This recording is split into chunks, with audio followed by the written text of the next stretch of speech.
नमस्कार, दंडवत प्रणाम। भारत में बहुत से खरपतवार जो पाए जाते हैं, ग्रामीण क्षेत्रों में भी पाए जाते हैं और बहुत से नम भूमि तालाब के किनारे, नदियों के किनारे भी पाए जाते हैं। आयुर्वेद ने ऐसे खरपतवारों में जो औषधीय गुण हैं उनका वर्णन किया और जन सामान्य के लिए उसका प्रयोग करने का तरीका भी बताया।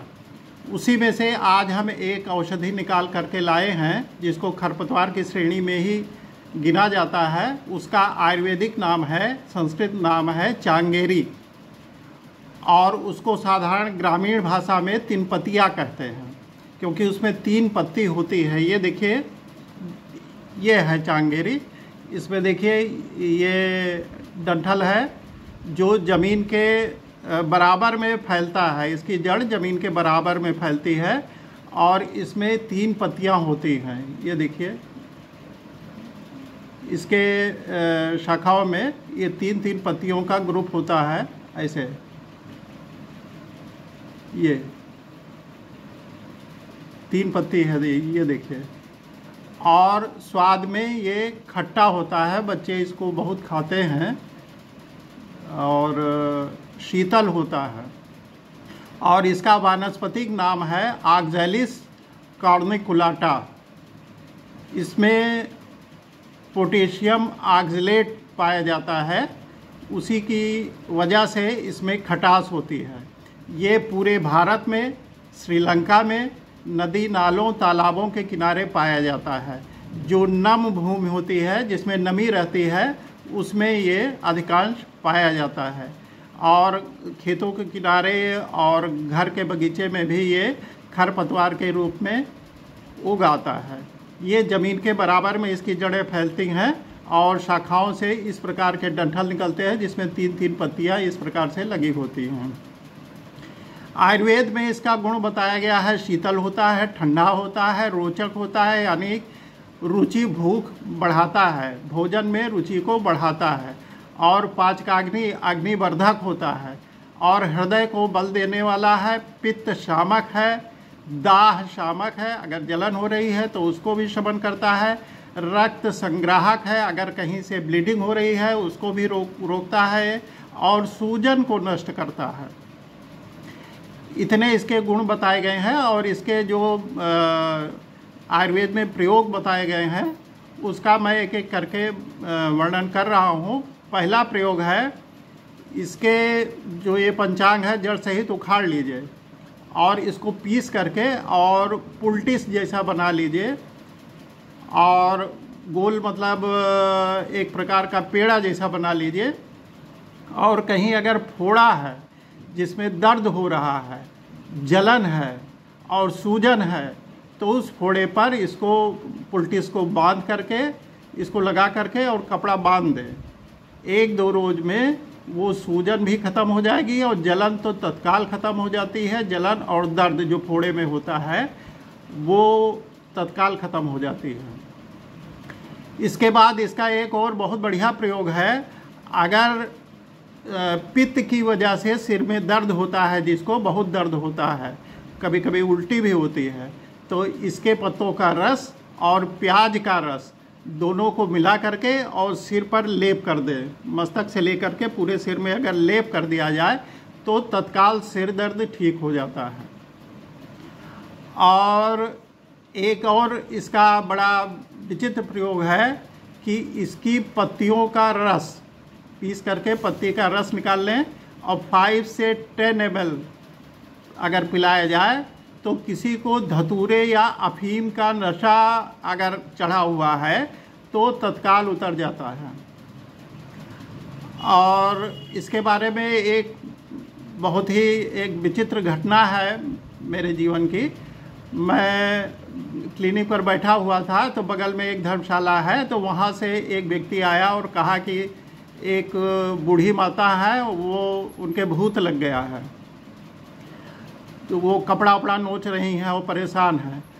अब हमारे समझ में नहीं आ रहा था कि भूत, तो हमने उनसे कहा मैं भूत थोड़े झाड़ता हूँ, कोई भूत वाले को बुलाइए जो झाड़ता हो।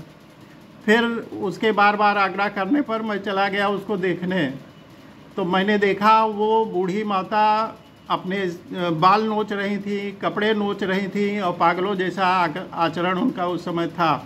रात में वो ठीक थी। तो एक माताजी उनके साथ में रहती थी, तो उन्होंने, वो ठीक थी, तो उन्होंने बताया कि हमने पूछा उनसे कि खाना पीना रात में क्या हुआ, तो उन्होंने कहा कि मकोई की पत्ती का साग इन्होंने बनाया था और वही साग खाया। फिर हमने पूछा मकोई कहाँ से लाएं, तो उन्होंने कहा बगिया से लाए। फिर हम तत्काल गए बगिया, तो वहाँ देखने लगे, तो हमने देखा कि मकोई की पत्तियों को खोटा गया है और साथ में मकोई के साथ साथ में धतूरे के पौधे भी छोटे छोटे जमे हुए थे, उसमें से भी पत्तियों को नोचा गया था। हमारे तत्काल समझ में आ गया कि मकोई के साथ साथ में ये धतूरे के पत्तों को भी इसने खा लिया है, उसी की गर्मी से इनको बेचैनी हो रही है।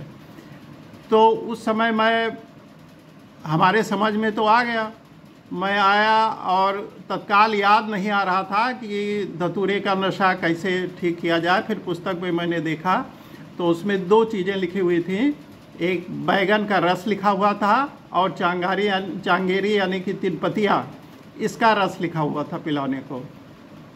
तो चांगेरी मिली नहीं तत्काल, तो मैंने उनसे कहा कि बैगन क्या रखा हुआ है, उसने कहा हाँ बैगन है। तो हमने कहा उसको सिलबट्टा पीस करके और निचोड़ करके उसका रस निकालो।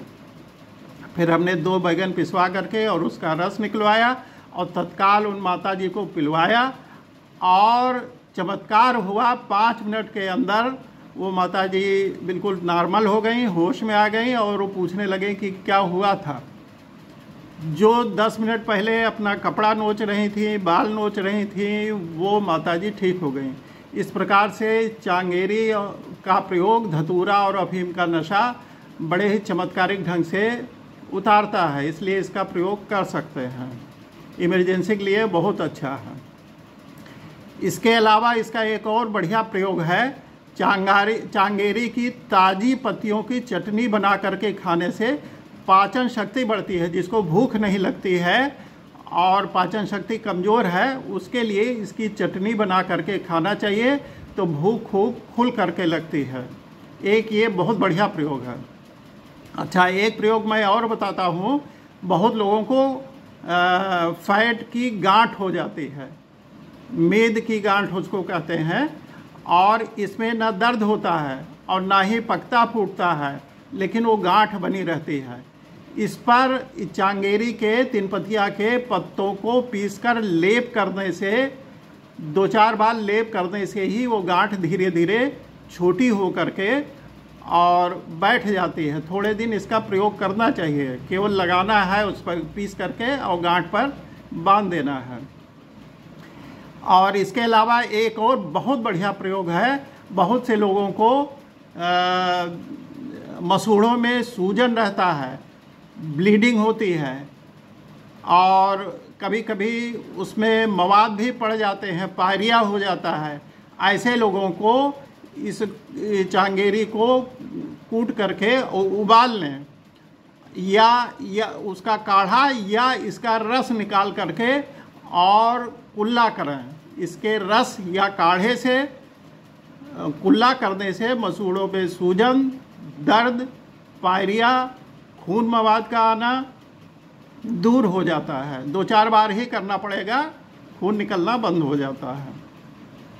एक प्रयोग और बहुत बढ़िया है। इसके पत्तों को ले करके उबाल करके उसकी चाय बना लें और चाय बनाने के बाद उसमें 1 चुटकी भुनी हुई हींग मिला दें और उसको पिला दें, उस चाय को पिला दें।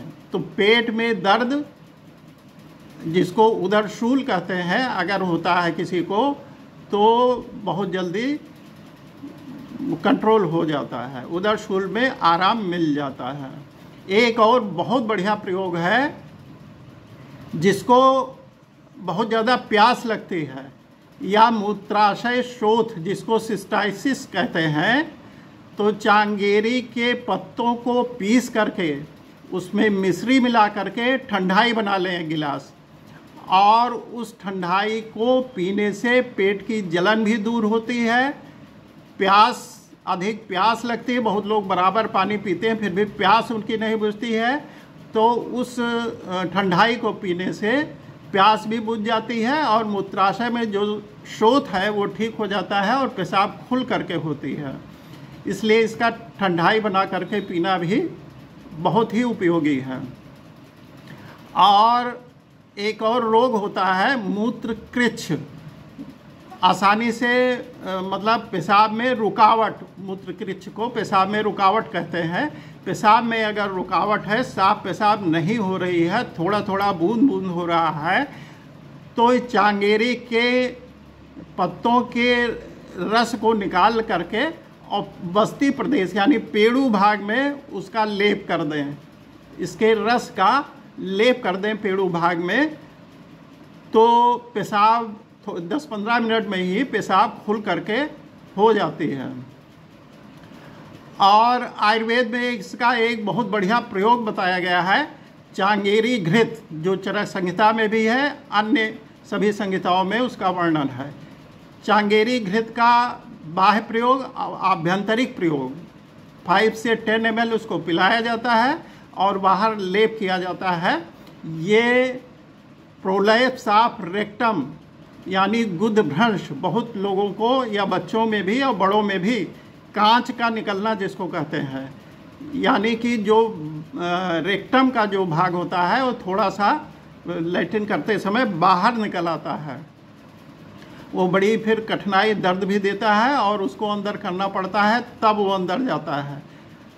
ऐसे रोग में चांगेरी घृत का प्रयोग बहुत बढ़िया कहा गया है, जिसमें गुदभ्रंश जिसको कहते हैं आयुर्वेद में, तो उसमें कांच का निकलना या प्रोलैप्स ऑफ रेक्टम, रेक्टम का एक भाग बाहर निकल आता है, कांच का निकलना ग्रामीण क्षेत्रों में कहते हैं, उसमें इसके चांगेरी घृत जो है बहुत बढ़िया लाभ करता है। उसका 10 ml घी उसको पिला दीजिए और थोड़ा सा बाहर से लेप कर दीजिए, तो धीरे धीरे करके वो प्रोलैप्स ऑफ रेक्टम यानी गुदभ्रंश ठीक हो जाता है। और एक और इसका बहुत बढ़िया प्रयोग है, शीत पित्त, अर्टिकेरिया जिसको कहते हैं, शीत पित्त हो जाता है, ददोरे पड़ जाते हैं, तो उसमें इसके पत्तों का रस और बारीक काली मिर्च जो है बारीक पीस लीजिए और इसके पत्तों का रस ले लीजिए, उसमें काली मिर्च मिलाइए और 1 चम्मच देसी घी गरम करके उसमें मिला दें और इस जो दवा बनेगी इसको शीत पित्त पर लेप कर दें, तो तत्काल 10-15 मिनट में ही वो जो ददोरे शीत पित्त में पड़ जाते हैं अर्टिकेरिया, वो उसका शमन हो जाता है और लगातार 2-4 दिन करने से फिर दोबारा नहीं होता है। तो इस तरह से बहुत सी खरपतवार जड़ी बूटियां हैं जिनका वर्णन आयुर्वेद में किया गया है और उसमें से एक ये अनमोल चीज़ है जो आसानी से हर जगह मिल जाती है। हमारा एक प्रयास रहता है कि ऐसी औषधियों से आपको परिचित कराएं कि जो आसानी से आपको उपलब्ध हो, बहुत पैसा न खर्च करना पड़े और आराम भी मिल जाए, हर जगह जो उपलब्ध होती है वही हमारा प्रयास रहता है। अगर हमारे प्रयास से आपको थोड़ा सा भी लाभ हो तो हमारे चैनल आयुर्वेद विकास को लाइक करें, शेयर करें, सब्सक्राइब करें और कमेंट भी करें कि क्या लाभ मिला, और शेयर ज़रूर करें क्योंकि मैं चाहता हूं कि अधिक से अधिक लोग इससे लाभान्वित हों और इसी तरह की और जड़ी बूटियां हम भविष्य में आपके सामने रखेंगे। जय धन्वंतर, जय श्री राम।